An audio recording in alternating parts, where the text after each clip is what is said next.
me darlings? Well, last week I actually talked about a movie that I didn't like, which is kind of a rarity for me. Maybe it's about time that I catch up on talking about movies that I'd like to tear apart like Huck would tear apart a chicken that was thrown out 3 days ago. Oh please, I have some sense of taste, thank you very much. Sadly, having a sense of taste won't help you get through these next coming videos. This week I'm going to be doing a video for every weekday where I'll be talking about the 5 worst movies I have ever seen in my life. Oh god. These are the movies that, through one way or another, made me more bored, disgusted, and infuriated than any other movie-going experience I have ever had. And for some of these, I certainly won't be the first person to talk about them, and I normally like talking about movies that I haven't already seen a review of from other people, but these ones just made me so angry that I couldn't resist. Not all of these movies do I consider to be the worst ever made, though some certainly are, but more movies that I just can't stand to watch out of any others. Obviously, if you like these movies, great, you're entitled to your opinion and you can enjoy what you like, but there are a few on here that I'd be very surprised if anybody came out of the woodwork to defend them, believe me. So, with 5 movies to get into, let's not waste any time and get right into the first one we have this week. This one is the least bad out of all of them, but the reason it's here is not only because I feel like I'm in a minority when I say I hate this movie, but because of everything that this particular company has given us over the years. I think this is the worst they've ever done, and that being Disney's Aristocats. Which pet's address is the finest in Paris? Which pets possess the longest pedigree?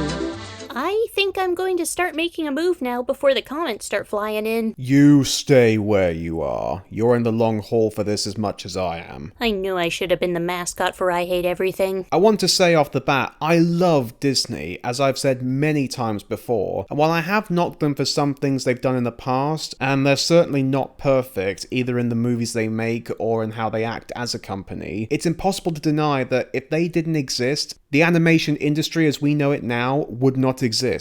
But they have made a few stinkers over the years, it's impossible to deny that. And for me, the worst of all of them is the Aristocats. You're making a lot of enemies today, aren't you? Oh, bring it on. Now I know that might seem odd to some when they've made movies like Chicken Little, Home on the Range, and some of those awful direct-to-video sequels and live-action remakes. Or hey, even Black Cauldron. Oh yeah, I don't like that one either, what of it? But those movies are at least interestingly bad. There's at least something about them that makes them intriguing to watch on how bad they are. Or they at least have something that is admirable about them. This movie is completely devoid of any kind of interest whatsoever, with the exception of 1 or 2 very minor things about it. This movie is just boring to the hilt, and to me that is the worst sin a movie can commit, when it's boring. Now granted, this was the first movie to be made from scratch after Disney died, and while I don't see this movie as being so dull and slightly annoying just because he wasn't around, it is clear that the company had trouble without his hand at the wheel for quite a long time in making their movies to be able to appeal to both kids and adults, which Disney at its best has been able to do so well. This movie is entirely made for kids, and while that's no bad thing in and of itself, maybe don't spend $4 million, which is the equivalent of 30 million in today's money, on a movie that you could have easily have made for peanuts and thrown onto TV. So, the plot of the movie. Well, rather what this movie considers a plot. The rich debutante and former opera singer, Madame Adelaide, played weirdly by Hermione Baddeley, aka the maid from Mary Poppins. But what am I going to tell the master about the children? Marie, my little one, you're going to be as beautiful as your mother, isn't she, Duchess? Lives in her fine Paris house with her cat Duchess, played by Ava Gabor, and her 3 kittens, Toulouse, Marie, and Belanaise. Can you tell this movie is set in France? They live a happy, cozy life, but Adelaide has decided that when she dies, her faithful manservant Edgar will get none of her estate, but her cats will, and he'll be left to look after them. As expected of a man who has to put up with looking after these fluffballs for most of his life, he's devastated, and devises a plan to get rid of the cats, as he's the next in line to inherit everything. So he puts them in a basket and dumps them in the river, which is one of the few times I think this movie had a little bit of edge to it, but sadly it's not as dark as you'd expect it to be. Or at least he tries to, but after an altercation with some dogs, the basket is dumped under a bridge, miles away from the house. The cats meet up with a stray cat called Thomas, played by Phil Harris, aka Baloo from the Jungle Book. After that, it's basically a road trip movie with the cats trying to get back home, but not with really any kind of fun, wacky encounters like in the Jungle Book, or even anything exciting and suspenseful like in 101 Dalmatians. It's just one dull, boring, and nauseatingly cute tale. Oh, and this is probably a good time to mention, I hate cats.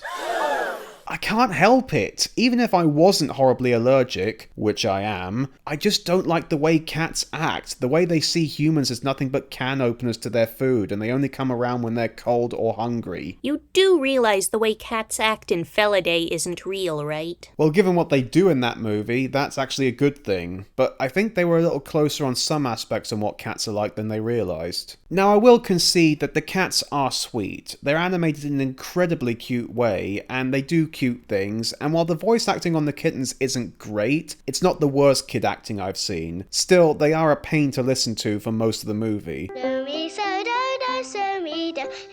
truly cultured music stew.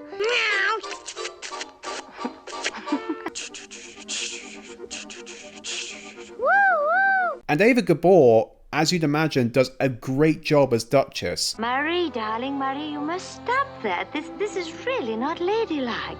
Oh, where am I? I'm not at home at all. Children, where are you? Answer me. I mean, hell, they invited her back to do the voice of Miss Bianca in The Rescuers twice. That's how good a job she did. But the problem is that you can't just have a movie be cute and have almost no other kinds of interest or even story to it. It's just pure fluff and has almost nothing that makes you want to see more, at least when it's just focusing on the cats. The only truly great thing about this movie is the song Everybody Wants to Be a Cat, because it is a legit great song. Everybody wants to be a cat. Hallelujah. Shanghai, Hong Kong, and Fuyang.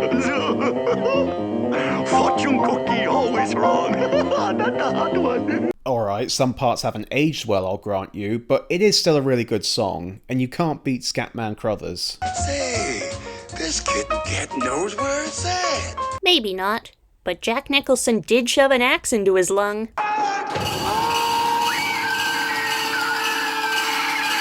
Well, I guess at that point he really did want to be a cat, because at least he'd have 8 lives left. Now granted, the dogs Napoleon and Lafayette are actually okay, but they're certainly not the best comic relief in a Disney movie. But when you're being voiced by Pat Buttram and George Lindsay, who are regular bit players for Disney back then, you're gonna get some entertainment out of them. Did you see him? No, he sneaked up behind me and tailgated me. But sadly, they don't get a lot of time in this movie, and quite frankly, they probably would have made for a better movie if they were the main characters. Hell, even Edgar is more interesting to watch, since he seems like he's the only character to have 3 dimensions to him, and shows the greatest range of emotions throughout the movie. And he's the bad guy! The cats show virtually no expression on them other than a constant look of smugness or disinterest. And granted, that is accurate to how cats are really like in the real world, but this is Disney. They're all about taking things that are dull and mundane and making them come to life. Hell, they did it better with bloody household appliances, for crying out loud. And you can't get cats to feel like they're actually people. I can barely remember a single word any of the cats said in this movie. Granted, Thomas isn't bad. I mean, he's voiced by Phil Harris, and we do get to hear him sing again, which is always a treat. I've got that wanderlust, gotta walk the scene. But still, he's not really given any memorable lines to say, or at least ones that suit his voice. Now that's quite a family. Come and think of it, O'Malley, you're not a cat, you're a rat. He's meant to be a sort of classy but suave street cat, but Harris does his best when he's playing charming slobs who are a bit sleazy but don't have the greatest amount of class to them. It's a very endearing kind of character, and Harris does that perfectly. This role I think would have been better for someone like George Sanders. It would have been a much better fit for him, especially because Thomas is animated almost exactly like Shere Khan was. Hell, the Italian dub had a better choice for his voice, with a guy who sounded much more like a pompous but gentle gentleman. Eu quero só mostrar o que gato tem.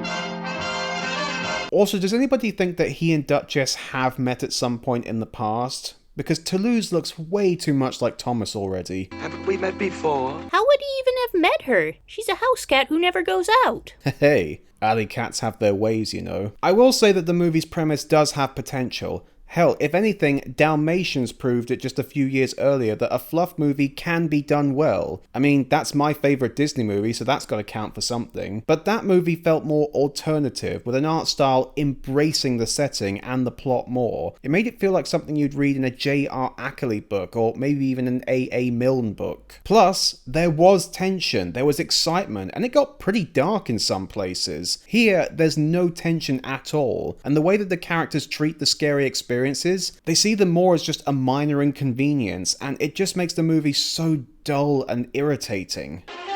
Gee, Marie, why did you have to fall off the bridge?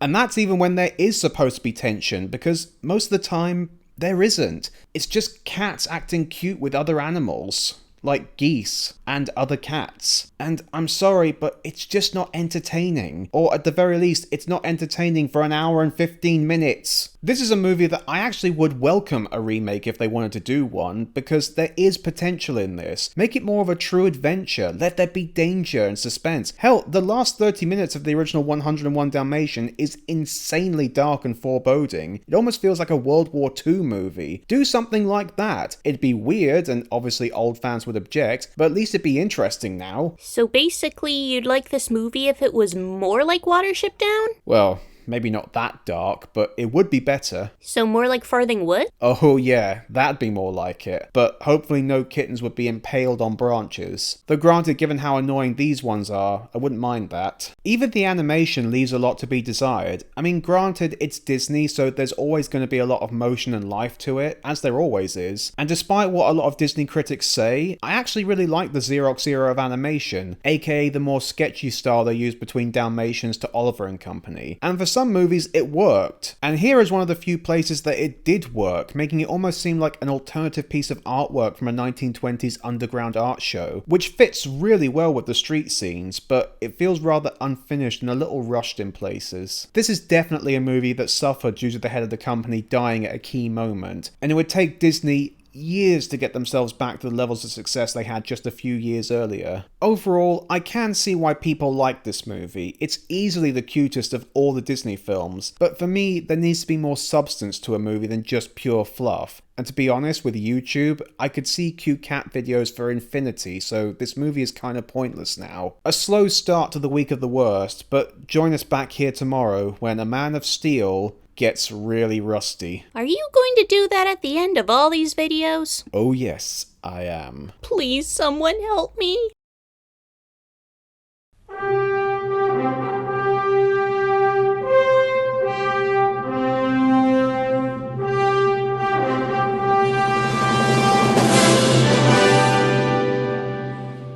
And so, we delve into the lowest point of the Man of Tomorrow's career, which, given the road he's been down in the last 20 years, that's saying a lot. But to me, nothing has been as bad as this. The crowning achievement in showing how superhero movies can, at times, be the most soul-crushingly dull experiences you can ever have. That being Superman Returns. I do want to state clearly and for the record, I love Superman. I know he's not been getting as much appreciation these days because a lot of people complain that he's too powerful, or the setups for his character don't lead to the most interesting or complex stories, or that compared to other superheroes like Spider-Man or Batman, he's just not as compelling. And granted, those are valid complaints, but to me, Superman represents the hero who is above all others. And I don't mean that in an elitist way, I mean that he represents a point that all superheroes should strive to achieve. He is incorruptible and completely empathetic, and yet despite this, he is technically not perfect. He can make mistakes and he does learn from them, which makes him incredibly human, despite, of course, being an alien. Which in that regard, it also promotes not only that American ideal, but a worldly ideal that no matter where you come from, you can strive to be the best of yourself that you can be. But from an entertainment standpoint, it's just fun as hell seeing Superman fighting against threats that are larger than life. And also considering what's been happening in politics the last few years, seeing him beat someone like Lex Luthor over and over and over again is incredibly cathartic. A bald, super rich bigot with way too much time on his hands? Yeah, that certainly sounds familiar. And let's not forget that in the comics for a brief time, he was the president. Maybe comic books aren't as unrealistic as we thought. And that's something that a lot of Superman movies, particularly of the Millennium, don't really understand. They keep trying to show him in different ways that, I'll give them credit, it's ambitious, but it's not really something we want to see. Such as Superman being an outright killer, or even making him the straight up villain. And while all those things were bad, I'll give him credit that they're at least interestingly bad. This movie makes Superman the one thing that he should never be. Forgettable. And that's the perfect way to sum up this movie. Completely forgettable. Really quickly, I'll give my opinion on the other Christopher Reeves movies, because this movie is technically a sequel to those. And yet we didn't get to see Zod return. That would have been good. Hell, I would have been happy to see Nuclear Man return. The first two movies are definitely a bit corny, and some elements haven't aged very well, such as the effects or the cinematography, but they do capture the true essence of what Superman is supposed to be. And to be fair, they were emblematic of the comics at that point, and they were trying to make a version of Superman that all ages could relate to. The third and fourth movies, yeah, I don't really know what they were going for with that, but I'll give the fourth one credit that at least does have some interesting elements to it, and sadly, probably some of the best action sequences in the series. I have no idea what motivated them to make a sequel to those movies instead of just trying to make a straight up reboot of the franchise, but not only was it a hugely failed attempt, but it's also incredibly confusing as a result. So, what's the plot to this one? Lex Luthor discovers a Kryptonian crystal which, when added to water, will create an entirely new landmass. So essentially Kryptonians invented countries in pill form. He mixes it with kryptonite and makes a land that he is completely in control of, and since it's made of kryptonite, Superman won't be able to do anything to stop him. That's really all the plot you need, because the plot is insanely overcomplicated and full of false drama that is really rather pointless. Even on paper, that sounds like it could make for an interesting story, but the main thing that brings this movie down is that it focuses on the wrong thing, that being the relationship between Lois and Clark. I'll grant you that's not inherently wrong. The relationship between them in the first two Christopher Reeves movies is really rather charming, and it really helps humanize Superman as a character. But this isn't Christopher Reeves and Margot Kidder here. It's Brandon Ross and Kate Bosworth, who are terrible in this movie. I can't be gone long. You won't be. Richard, he's a pilot. He takes me up all the time.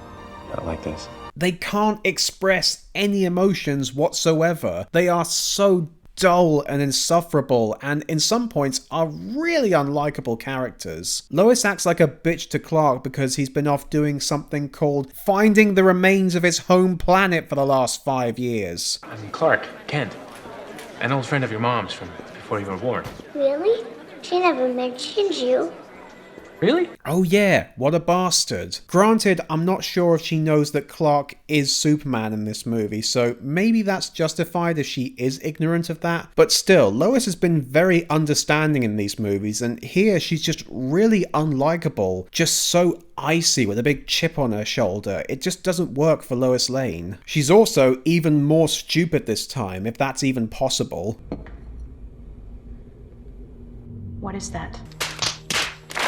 Oh, Superman's archenemy picks up a giant green rock and you can't tell what it is? Why does Superman like her so much? And Clark just feels like a robot most of the time. He rarely expresses any kind of actual humanity about him, which sucks because, like I said, Superman is all about humanity. Just hold on tight. Is everyone all right? Stop, don't come back. So much of this movie focuses on them together and apart, and it really doesn't work because they're not likable. They are so terrible in these performances that it makes this movie so unbearable to sit through. There was one thing that at the time when it came out, everybody agreed was the best part of the movie, but sadly nowadays you can't really enjoy it in the same way, and that is Kevin Spacey as Lex Luthor.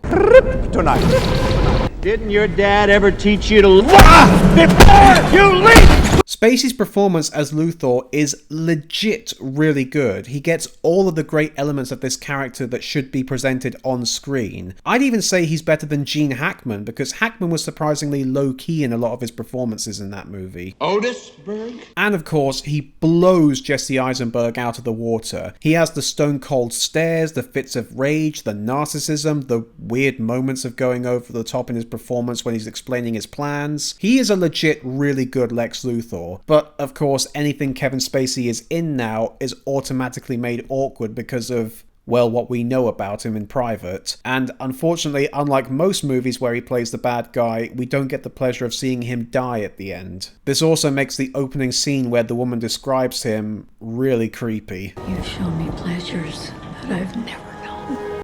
Excuse me while I go throw up. And his part of the plot isn't much better than Lois and Clark's either, because it is so complicated and so poorly paced that it really makes it a struggle to figure out what he's actually doing through the movie. I will admit though, the part where we first see him and he takes off the wig in reference to Gene Hackman's performance, that actually was pretty funny. You can keep that.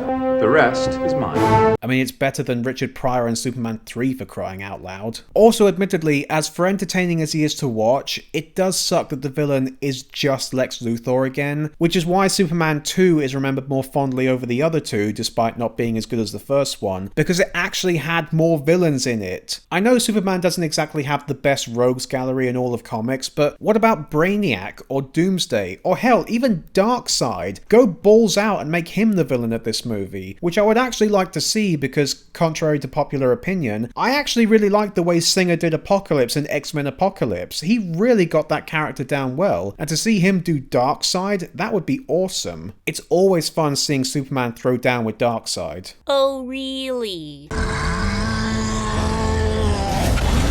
Well, okay, maybe it's not always cool. I mean, for crying out loud, even the video game had Bizarro in it. Me destroy city, because me am hero. I think a lot of what makes this movie not work comes down to its director, that being Bryan Singer. Now, don't get me wrong, he has done comic book movies well in the past with the X-Men movies, but even going back to the best of those movies like X2 and Days of Future Past, they're still very silly, and there are some parts of the movie where it feels like it wasn't very well balanced because they had too many elements that they could handle in one movie, and there are some parts of the movie that feel rather shallow and hollow compared to some of the better, more well-developed parts of the movie. But to be fair, that is kind of what the X-Men comics are like. Superman, on the other hand, is not like that. Which is why Richard Donner works so well with the Christopher Reeves movies, because he knows how to get that perfect balance between campy and serious. I mean, just look at the Lethal Weapon movies, for crying out loud. Singer's style, at least at this point in his career, really doesn't work with Superman, with a really heavy emphasis on shadows, taking out as much colour as he possibly can, and just generally looking rather depressing and bleak. It probably would have worked well for Batman, to be honest, but of course they had a different director lined up for his next movie, who ironically made it a lot more colourful than this movie. And I'm not saying that darkness isn't welcome in Superman. There are plenty of Superman stories out there that have removed a lot of colour, and it felt appropriate. But this is supposed to be a sequel to the Christopher Reeves Superman movies, and those movies were incredibly bright and colourful. So this just feels really contrasting, and not in a good way either. It's also worth noting that the producer of this movie was John Peters, who's been a producer on tons of things in the past, and he always had this vision of a movie that he wanted to make with Superman, which had a giant spider as the main antagonist, and I'm not joking, with Nicolas Cage in the main role. Well, why the hell didn't they make it like that? Exactly. That would have been entertaining at the very least. We do get a few moments of Superman doing his thing and saving people, like in the previous movies, even if they don't tie into the story. And while it is good to see, and I'll give it credit, it's definitely something more than we ever saw in the Snyder movies, because he didn't really do any of that there. With Brandon doing such a bad job as Superman, it really ruins it.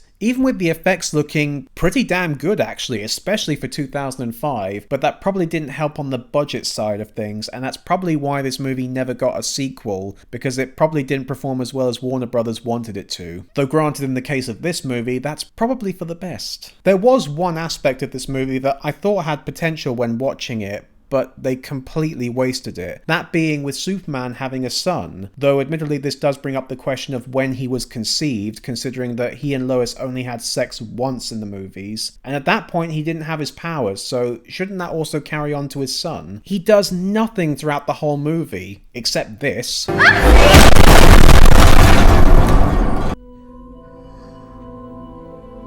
But do you think that would lead to anything? Wrong! Yep, nothing comes of it, except a possible sequel that never actually materialized. Honestly, the only good part of the movie, which you can still watch now without guilt, is the opening sequence, which has stock audio of Marlon Brando as Jor-El, and it's also the last time we'll ever get to hear the John Williams Superman score again, and that's always a treat.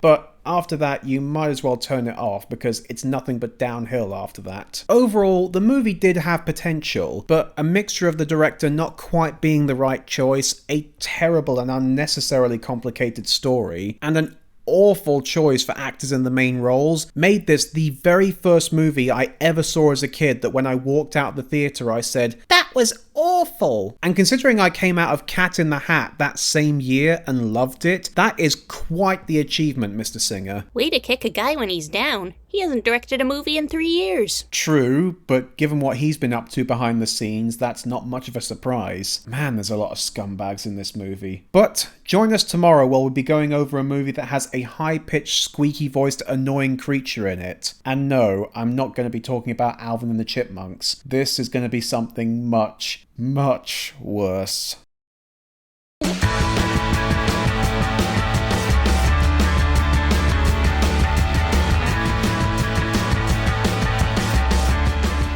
Oh yeah, now we're really getting into the garbage water at the bottom of the bag. Now for those of you of the younger generation who are not aware of Fred, you should consider yourselves lucky if that's the case. Amen to that. But I'll give you the quick lowdown. He was one of the early YouTube success stories. In fact, he was the first YouTube user ever to get 1 million subscribers. And people wonder why YouTube is a sign that our society is going to shit. His content was the ultimate basic one-trick pony, where he would do a bunch of really unfunny and often unscripted sketches of himself playing the character of a man-child called Fred. And the videos were sped up in Windows Movie Maker to make it seem more cartoony, and to give him one of the most annoying voices in history. I mean, because you know, in movies and stuff, you always see cool kids riding bikes and it just makes you so jealous. So jealous that I might become violent. Oh, I'm so mad right now. Now my underwear's all bunched up together. That really frickin' hurt, and gosh, I'm not even gonna try again because I'm so mad. It's the kind of thing that if handled right,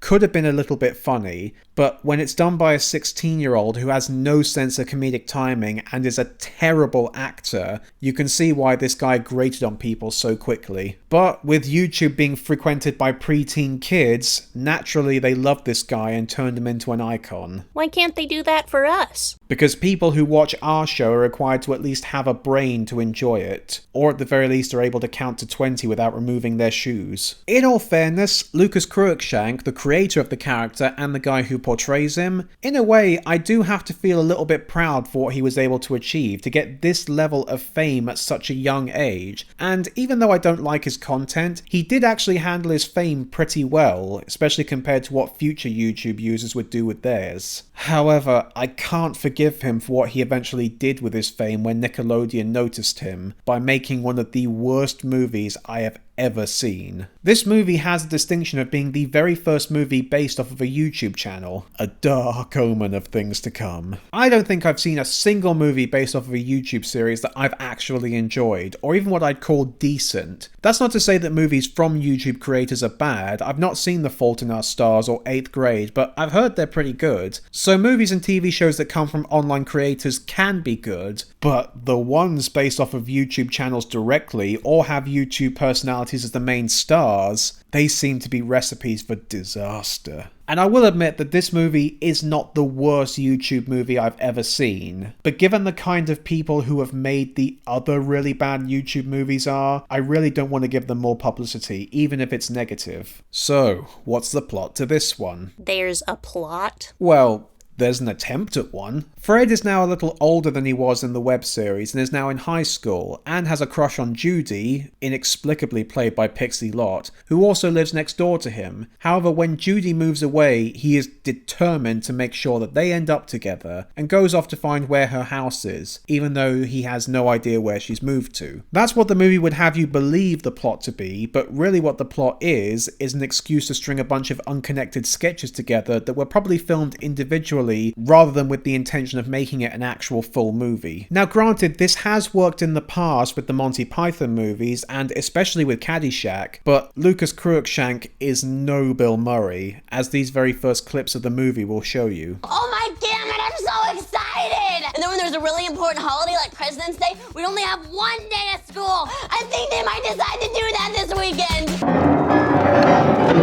I'm thinking I might have Judy over today. I'm not really sure. I mean, my mom won't mind. I have friends over all the time and she never cares. My dad doesn't care either. Even Bill Murray's voice in Caddyshack wasn't as annoying as that. Hell, even the gopher from Caddyshack's voice is less annoying than that.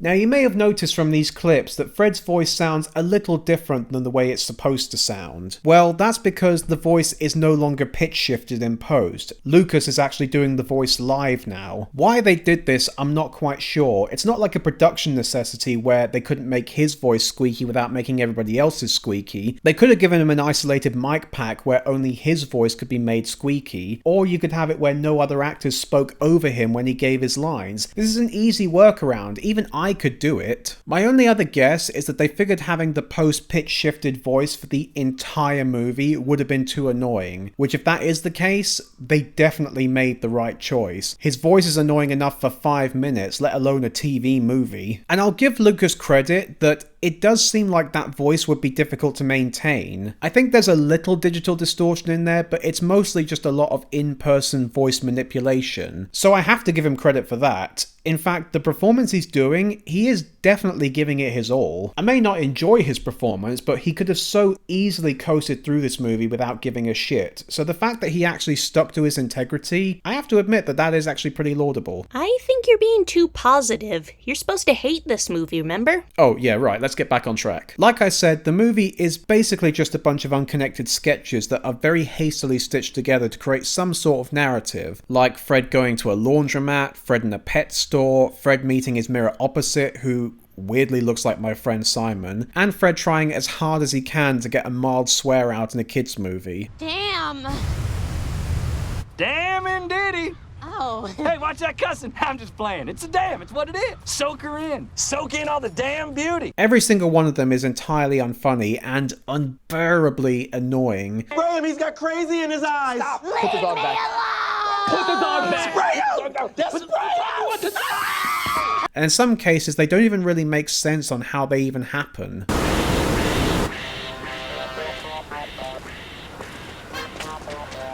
It's about to get frightening, cause I'm out with no license. She give me that beep, beep. I would have loved to have been in the writer's room when they had to figure out a way to implement this random music video into the plot somehow. I never really cared for Pixie Lott as a singer, and as an actress, she's awful. I thought we could sing together. So I was thinking of having a party this weekend. Yeah, we've been thinking about it. But maybe I'll just have it next weekend. Yeah, we aren't really instead. sure yet. She has no screen presence whatsoever, other than the fact that she weirdly reveals her cleavage a lot throughout the movie, and she can't convey any kind of emotion. I can't even tell if she's really trying at all, though to be fair, if I had to be in this movie, I probably wouldn't give a shit either. I do remember her saying in an interview once that she was a big fan of the old school Nickelodeon shows when she was a kid, like Kenan and Kel and all that. So doing this movie was probably a way to live up to a childhood dream, but the fact that she had to be in this movie, yeah, that was a dream that probably quickly turned into a nightmare. The other actors in the movie don't do much of a better job either. Jake Weary as the stereotypical bully Kevin is terrible because he just overacts to a T, almost to the point where he puts Lucas in the mud. Perfect, I got perfect pitch. I've been told since day one. I have perfect pitch. Ah, man, I can reach all the notes. And when you're in a movie with Lucas Cruikshank and you come out second best, you know you're a bad actor. Siobhan Fallon Hogan as Fred's mum is just a complete non-part that really doesn't need to be in the movie at all. But by far, the worst performance in the whole movie comes from a character who not only did he not need to appear, but the guy who plays him had no need to be in this movie whatsoever. And that being Fred's father, played by John Cena. Oh no, please, not him! Admittedly, the idea of this character is that he's meant to be a joke, as he's Fred's imaginary dad, the way he wants his dad to be as the ultimate man's man, because he's kind of a runty sort of guy. But of all the people you could have gotten to play this role, why in God's name would you get the guy who has turned more people away from wrestling than even overpriced pay-per-view matches have done? Sometimes you don't use these muscles, you use this muscle. You gotta outthink Kevin. You gotta find another route. Dad, the only other route is blocked by the wall. The wall is nothing. It was put there to keep you and your true love apart. Granted, in recent years, he has done some good performances, such as Peacemaker and Suicide Squad, but this was one of his earliest movies, and, well, let's just say that acting in the ring and acting on screen are two completely different things, because man, does Cena turn in a bad performance here. His timing is even worse than Lucas's, his delivery is terrible, and the worst part about it is, unlike a lot of the other actors in the movie, he actually did want to be there. There's interviews and videos where he actually said how excited he was to be in this movie, and the fact that he seemed to enjoy actually being in this movie and yet turned out such a bad performance, that is unbelievably tragic. This is also the first movie we're talking about this week that, unlike the previous movies where there were some elements in there that I thought were actually kind of good or at least had potential to them, every aspect of this movie is done terribly. Not just the acting and the story, the production and cinematography look awful, unbelievably ugly and cheap. And I know that this is a TV movie, but I've seen Nickelodeon do way better than this even back in the 90s. The editing is terrible, to the point where there's even jump cuts in the middle of shots as if they're still making a YouTube video, especially near the end where they straight up make their own YouTube poop at the final party scene.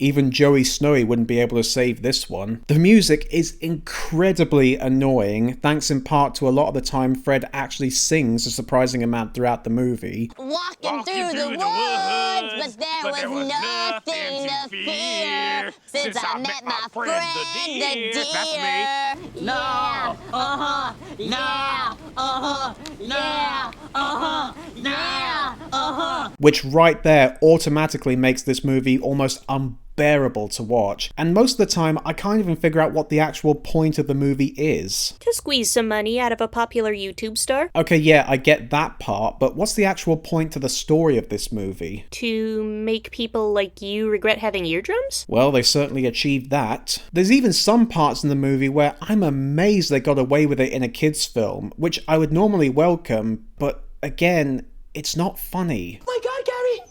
He's a gangbanger! No, there's an image I didn't want in my head. Now, I'm sure a lot of people are thinking, oh, what about the sequels? And granted, the sequels aren't good. I mean, by no stretch of the imagination could they possibly be good. But they are actually way better than the first movie. The first movie is just a bunch of garbage nonsense, but the other two, while they're still not funny, annoying, and incredibly childish, they're clearly just Nickelodeon movies of the week that happen to have Fred in them. But at least they have a proper narrative and story this time, one being a typical Halloween special, and the other one being a poor attempt to recreate Salute Your Shorts. So, yeah, they're not good, but they are a marked improvement. Although the second one does have the worst scene in the entire franchise, with an actual WWE match to fight the bad guys, with Fred and John Cena and a full audience. How would you think it must have been to be in that audience? They show up for a fight, and this is what they get. Well, given the way the WWE has gone downhill in the last decade, they were probably used to it. I didn't peg you for a wrestling fan, Huck. Hey, I gotta do something between making these videos, and you can only chase rabbits around for so long before that gets boring. Overall, this movie is a total failure in every aspect, and it should have not happened in the first place. If people like Fred's web show, fine, like it, that doesn't cost anything to make. But this did, hit. This cost money, crew, cast, sets, props, and there was actual effort by some people in making this movie. And it all came out to naught because the people in charge just didn't care. They just wanted to make a quick buck off of a rising star, and they got it, and they milked it for all it was worth. Lucas, you may be a nice guy in real life, who knows, but I hope to God we never meet, because if we do, then my foot will be making a very quick and hard acquaintance with your crotch. And next time we'll be talking about someone who deserves that just as much, with a movie that he made that, when watching it, just makes you feel bitter and sour.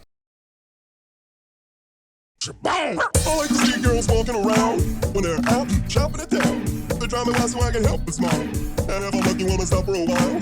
I'll ask your name real sweet polite. Oh god, here's a movie I really hoped I never have to see again. Well, at least this godforsaken week is almost over with now. Just one more to go after this. Hey, you've been making me watch these with you, so I'm not feeling any better either. Well, agony loves company. Let's just be fair for a moment.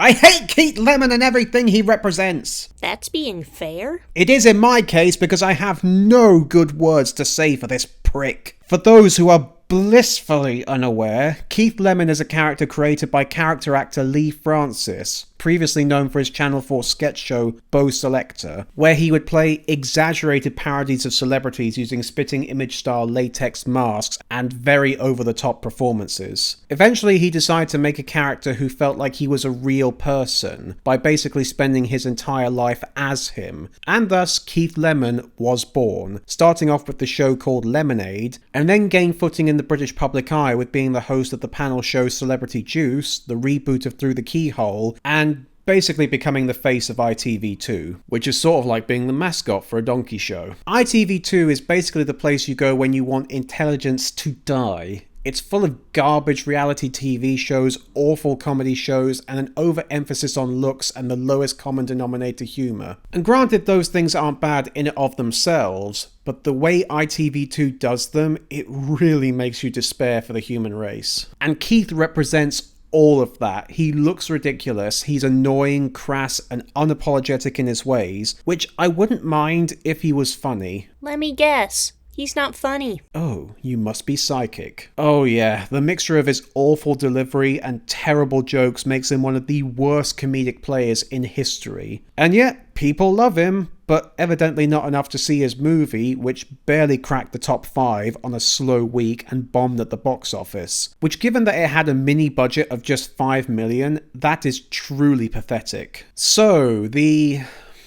should we really even call them plots at this point? All the movies we looked at this month have only had the barest scraps of a plot that they've cat-handedly tried to staple together, and this movie is no exception. The film opens up with Keith having sex with Kelly Brook. Good to see it opens at its lowest. Of course, it's a dream sequence, which also includes a random reference to Bo Selector in there. Oh, and that won't be the last one we see either. And when he wakes up, we see that he's a down-on-his-luck struggling inventor, as opposed to a TV presenter like he's always been before, so that must be really confusing for Keith Lemon fans. At a convention of inventions, another struggling inventor palms off his brand new smartphone to him because he can't shift them, and Keith reinvents it and gets incredibly rich from it, and then goes on to live a life of decadent debauchery. So basically it's your typical rags to riches story, which for some reason has always been a popular formula in comedies. But don't expect it to be a Trading Places or The Jerk kind of movie, since this movie redefines disgusting and brainless when it comes to comedy. The movie pulls no punches in showing us what it can get away with within its rating. Arse shots, gross softcore sex scenes, and basically everything else Keith can do while keeping the movie from being something you could buy in a sex shop in Slough. Now granted, I'm not adverse to coarse, vulgar humour. Hell, I talked about Bottom last month, but here there's no sense of restraint. It's presented and performed horribly, and with our main character being so unfunny and so unlikable, it just makes everything fall apart. If Keith was humorous and charming, then maybe, just maybe, this could have worked, like how a good Adam Sandler movie works. There are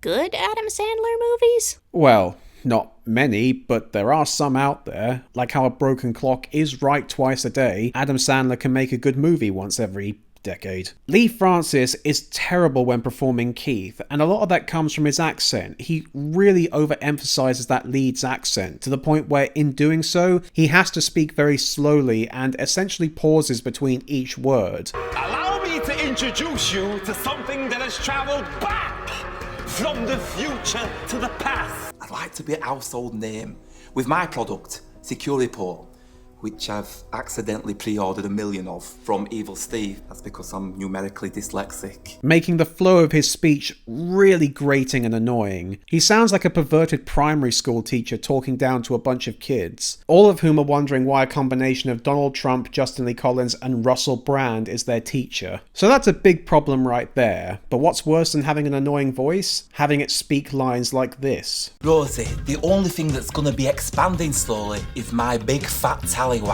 in your mouth when we're making sweet love.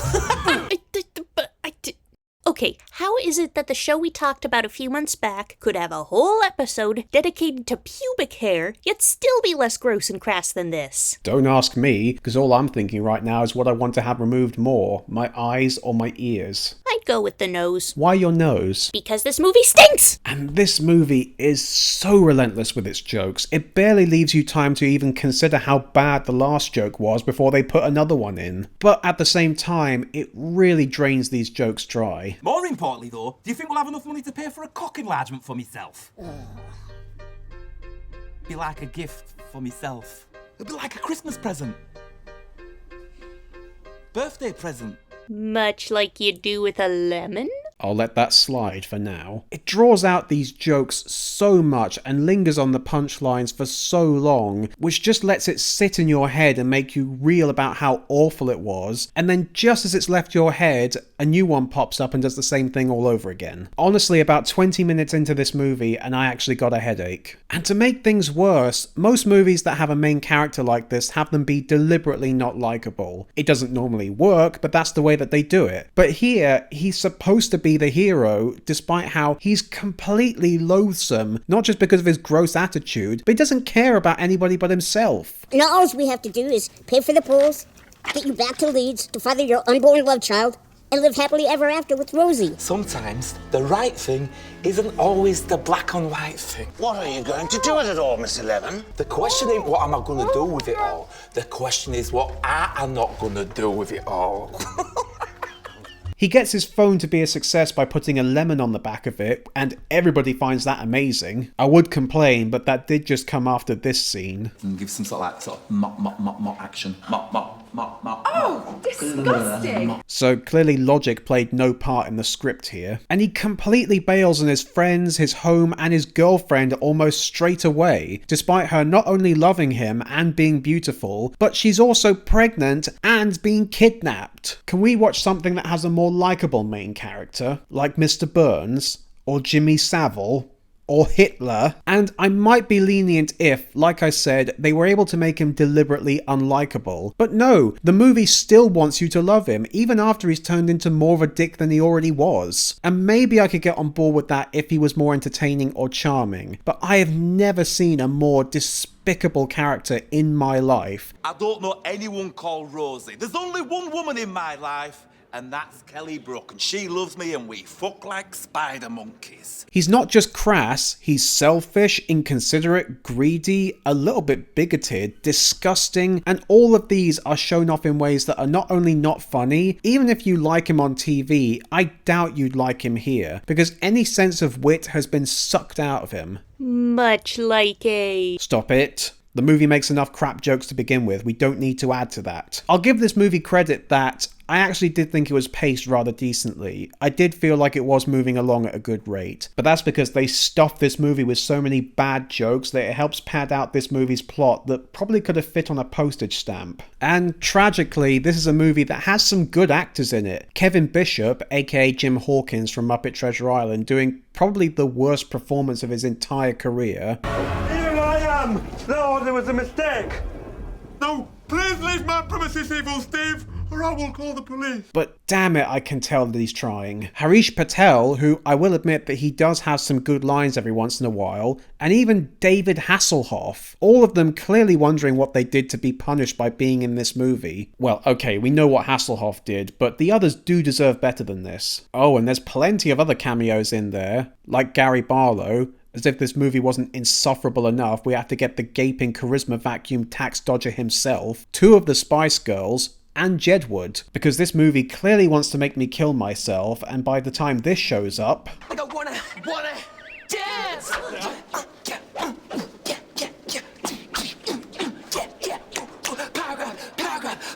I'm certainly ready to do that. Vern Troyer is also in the movie, and it's sad to say, this is actually one of his better performances in a movie. He actually has lines, so that puts it above the Austin Powers movies, and there aren't that many jokes about his height, so that puts it above the Love Guru, though sadly this movie does feel like if they took all the bad jokes from those movies and put them into their ultimate form. And what's worse than that is that this movie has a surprisingly really good soundtrack. I Need a Dollar, Cherry Pie, Summertime, Hey Ya, even bloody She's Like the Wind. Billy Ocean even performs live in the movie. How the hell did they get all these great artists to agree, yep, I'll have my song be in this movie, where the biggest joke is the main character describing his piles and jizzing all over himself? Although they did miss an opportunity by having the song The Way You Squeeze My Lemon be on there. I will have to concede that there were a few times that this movie did make me laugh, as much as I hate myself for it. Paddy McGuinness is actually quite funny in the movie, and the main one that sticks out in my head is this one. We're doing karaoke, you gonna have a go?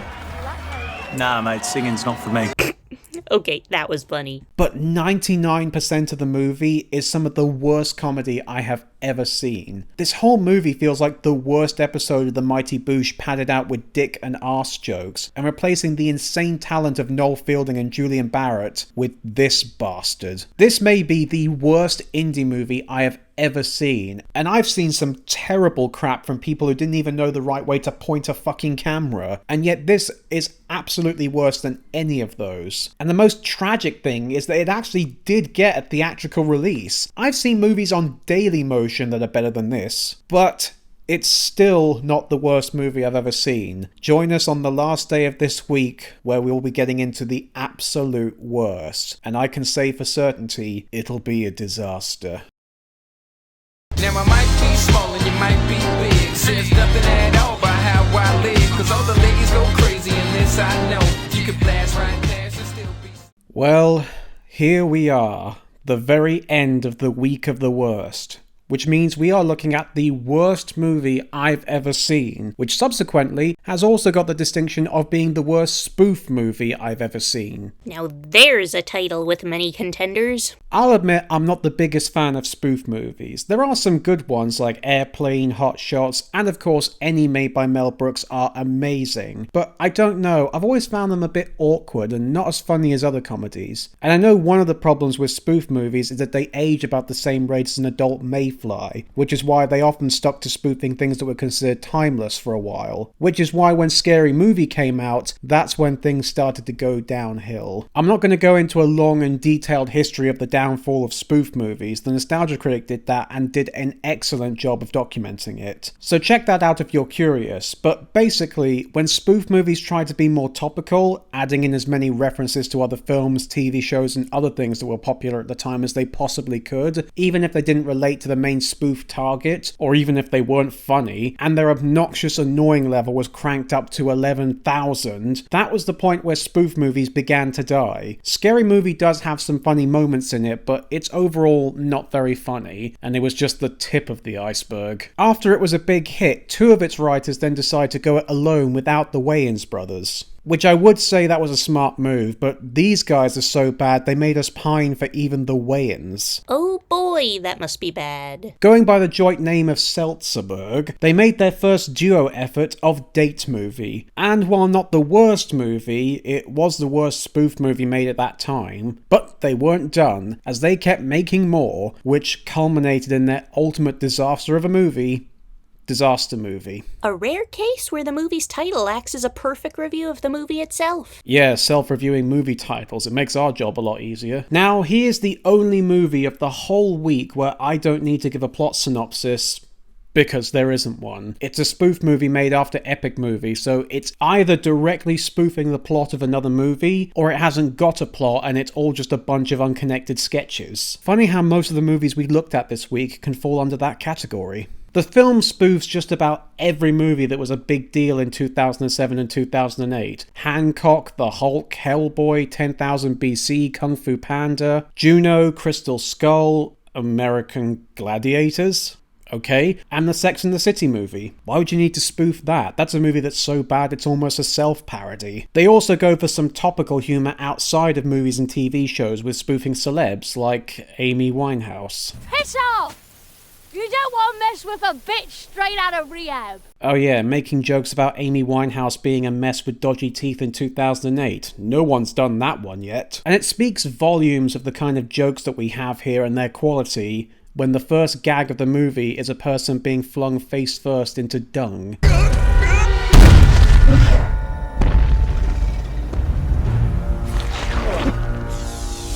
An apt metaphor for what it's like to watch this movie. There is some kind of overarching theme with an encroaching disaster, but that's not enough to tie everything together into an actual coherent story. Magnolia and Memento have more coherent narratives than this. But hey, there are some spoof movies out there where the story is more of an afterthought, and it's just a convenient excuse to make some jokes. And if the jokes are good, then who cares? I think there's a key word in that sentence that can never be applied to this movie. And what's that? Good. Yep, you got it in one. Nothing about this movie is good. All the movies I've watched this week, there's at least been one good thing in them, or something that even if I didn't like it, I could appreciate. Here, no. There is nothing good. One of the key elements that makes this movie suck so much is the acting. All across the board, it's terrible. And I know you might say, oh, it's a spoof movie, it doesn't need to have good acting. Wrong! You have to have the best kind of acting in these kind of movies. Being an actor in a spoof movie is one of the most difficult challenges you can face as an actor, as you're imitating the performance of somebody else, and you try and make it seem as much like that performance as you possibly can, but you still have to make it funny at key moments where it needs to be funny. And that is insanely difficult. And that's why a lot of the really good spoof movies got extremely talented actors back in the day. Gene Wilder, Peter Boyle, Leslie Nielsen, John Candy, Rick Moranis, Charlie Sheen. These are actors who are not just good dramatic actors, but they were the top of their field when it came to comedic acting. Whereas since Scary Movie, most of the cast for spoof movies is just made up of nobodies. They're clearly just riff-raff studio brats that they picked up without even giving them an audition and just told them, act silly while wearing this costume. Spoofs work when it feels like you're still watching a movie that's trying to be serious, but there just happens to be silly things in them. And granted, getting that balance is unbelievably hard, but here, the filmmakers weren't even trying. I've seen more subtlety and nuance when 9-year-olds spoof movies by replacing random words of dialogue with the word penis. And I know that spoofs tend to take place in a kind of hyper-reality so that it can seem more absurd and cartoony but feel natural. But there needs to be a limit. You need to know when to stop, and this movie doesn't even know the meaning of the word. It's just total excess with no sense of restraint or self-awareness. There are even some moments where they spoof specific scenes from other movies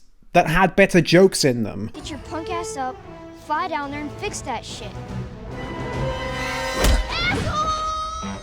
And even when just looking at the cast acting as comedic acting separate from trying to spoof another person's performance, it's terrible. They seem so confused and awkward, like they don't know what they're doing. Which, to be fair, they probably didn't, because so much of this movie just feels like they pissed around on set for a day, filmed it, and threw it together in an editing studio. Another thing that people have said about our show. Quiet you. But that's only the first problem. The second is that they don't give the movie time to breathe or pace it well. It's just joke, joke, joke every 5 seconds. In a TV show, that could work. But this is a movie. The audience can't follow along when you've got a joke every other nanosecond. They don't have the attention power to absorb everything that they've seen. Even an ADD-riddled child wouldn't be able to take it all in.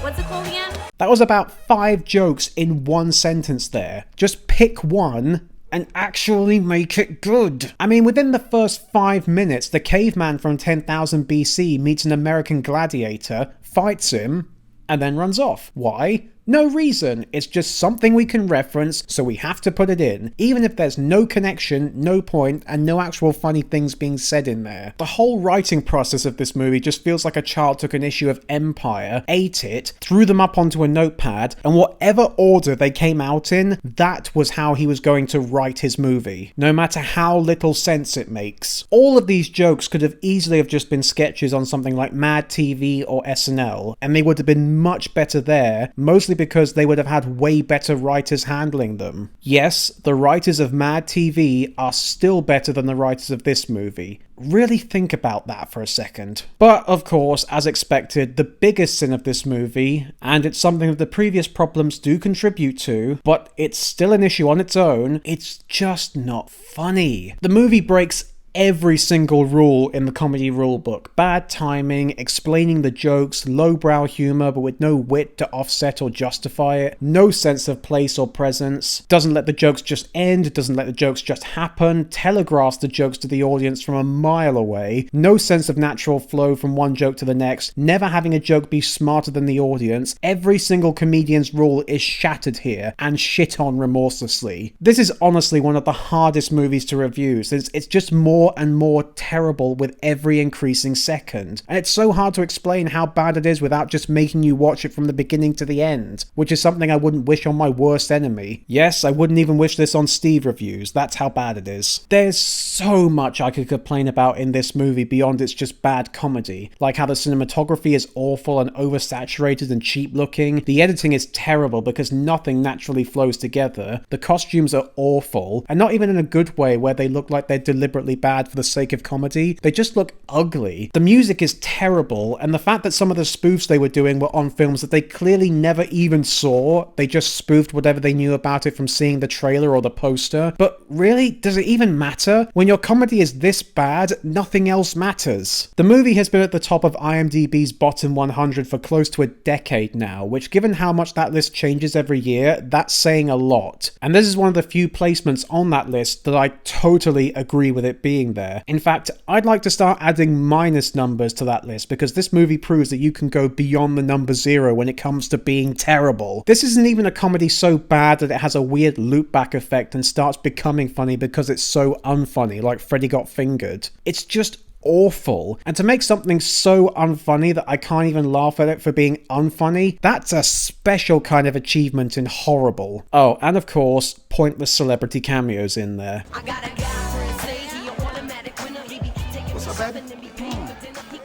Those guys are trying to steal our booze. You know you've hit bottom once you've hit Kim's bottom. I think that was in Kanye's wedding vows. Actually, I think they figured out a way to make this movie go further than bottom by having her and Carmen Electra catfight.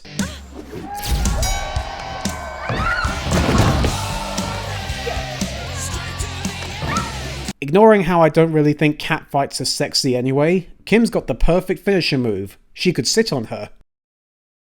Oh, what? That one doesn't get a rim shot? I guess whoever our drummer is isn't into butt shaming. Well, to be fair, most of the time it's not her, it's a stunt double. This movie also possibly has the worst joke I've ever seen in my life, and I feel ashamed even talking about it. In fact, I don't even want to show it to you, but I feel like I must because this joke is possibly the worst joke of all time. So if you want to skip it, here's the time code because it does talk about some very triggering topics. But for those willing to venture beyond the bad joke barrier, here we go. Junie, why won't you have an abortion? You're not exactly part of the Christian coalition. I could just grab a wire hanger and do it myself. I think that just about sums up the whole movie in a few seconds. Now, I will be fair, Airplane did have a very similar joke, and it wasn't very good there either, but it was a quick joke that went by, and it wasn't focused on too much, and even there it was a little bit more tasteful. There's just no stopping in a white zone. Oh, really, Vernon? Why pretend? We both know perfectly well what it is you're talking about. You want me to have an abortion. It's really the only sensible thing to do. If it's done properly, therapeutically, there's no danger involved. Hey, I said a little bit. This I don't even think I have to explain why this is awful. I've done some near-the-knuckle jokes before, but I'd never ever go that far. The final song at the end of the movie gets close to being just as bad, but I seriously don't think anything will top this in my life. This is a new one to beat for awful jokes for me, and I really hope nothing breaks it, because my god, if some joke out there is worse than this, I think that's the end of comedy and humanity. And what a perfect note to end the week of the worst on. With all this trash I've had to sit through this week, there's only one thing left to do. What's that? This.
And that is the end of the week of the worst, and ending in the best possible way for me. But now, I'm going on the other side to wash the filth of these movies off of me. I wanna die. I don't wanna live anymore. I really wanna die so bad. Please return me to the dark abyss. I long for death's sweet kiss. Everybody sucks and nobody is cool, and every day I'm still alive.